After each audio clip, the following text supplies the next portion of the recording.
welcome back to another episode of Film Buff Bros. And in this episode, we're going to talk about our favorite Stephen King movies. Scary. All right, well, I'm going with Scary Carrie. Carrie, great story, kind of a slow burn as far as the higher stake plot points. Extremely well acted by all performers. De Palma's cinematography is magnificent with his signature Hitchcock on steroid style with varied framing, camera angles, pans, big long pans, split screens, zooms, and slow motion. Finally, the score by the composer Pino Donaggio, marvelously dynamic. It's probably my favorite of all his work that I've heard, and the best scoring any Brian De Palma film, primarily because it uses so many different styles and instruments, but also because each piece is so unique and appropriately placed in each scene. Donaggio, yeah, I think he's done some Italian spaghetti westerns as well. Like Giallo stuff too. Right? Yeah, he was generally like, no offense to him because he's an amazing composer, but I always heard that he was kind of, if Morricone wasn't available, they would go to him. But yeah, great film, great, especially the ending there too, with the grave at the end. And yeah, De Palma forgot the split screen. No one uses split screen. Yeah. Well, number one for me, Stephen King, is The Shining from 1980, but I think I've reviewed that before. If not, yeah, pretty sure I did. Yeah, you must have. Yeah, very, very big fan of that movie. Probably my favorite movie. But It from 1990, which is a TV miniseries. It's a 3-hour to 1.5 hours. I think we grew up as kids watching this. First half, coming of age. I read the novel as well, which I think is his largest novel, 1,200 pages or something.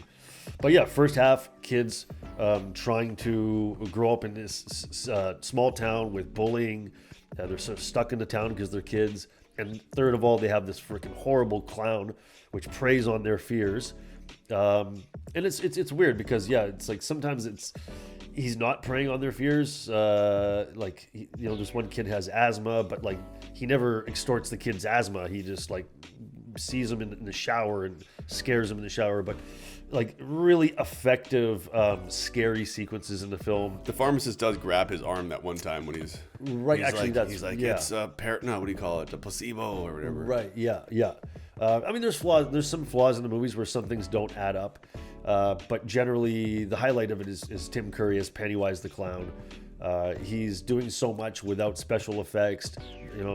Yes, he's got makeup, but really his face is so animated and scary. His voice, and he's goes back from being scary, and like 5 seconds later, he's frightening, like the library scene or something. So yeah, the second half falls short a little bit. It's hard because you have this great first half. You're expecting a lot in the second half, and it's a great idea. 30 years later, they come back together.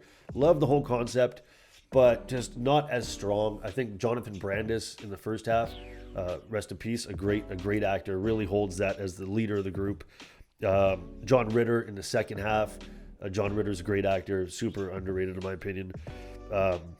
Aesthetic of the 1950s in the first half is great.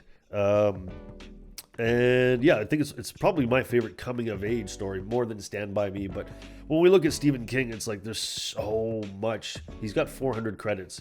Wow. He almost will sign his stuff away to anyone. So I just want to quickly mention, because it's hard to pick these ones for me, but I would say Secret Window, Sleepwalkers, Langoliers, The Mist, The Stand, Cat's Eye, Dark Half, 1408, Pet Cemetery, Misery, Apt Pupil. Like sometimes they come back. Shawshank Redemption. Yeah, Shawshank Redemption. People forget, and Stand By Me, and The Green Mile too. Oh yeah, that's right. So all these kind of it's crazy. Yeah. So Stephen King. It's hard to pick, but I would say It is especially, even if the ending, I can't throw away the first 2 hours just because the last half an hour kind of didn't fulfill itself. But yeah, it was hard to pick. I would say my Secret Window is worth a watch with Johnny Depp. For a runner-up. Yeah, my runner-up will be Shawshank Redemption for sure. Yeah. What a film. Anyway, that's our episode for this week. Tune in next week for another episode, and please click down below to like and subscribe, and also leave a comment below and let us know what kind of movies you want us to see review next. Thanks for watching, guys.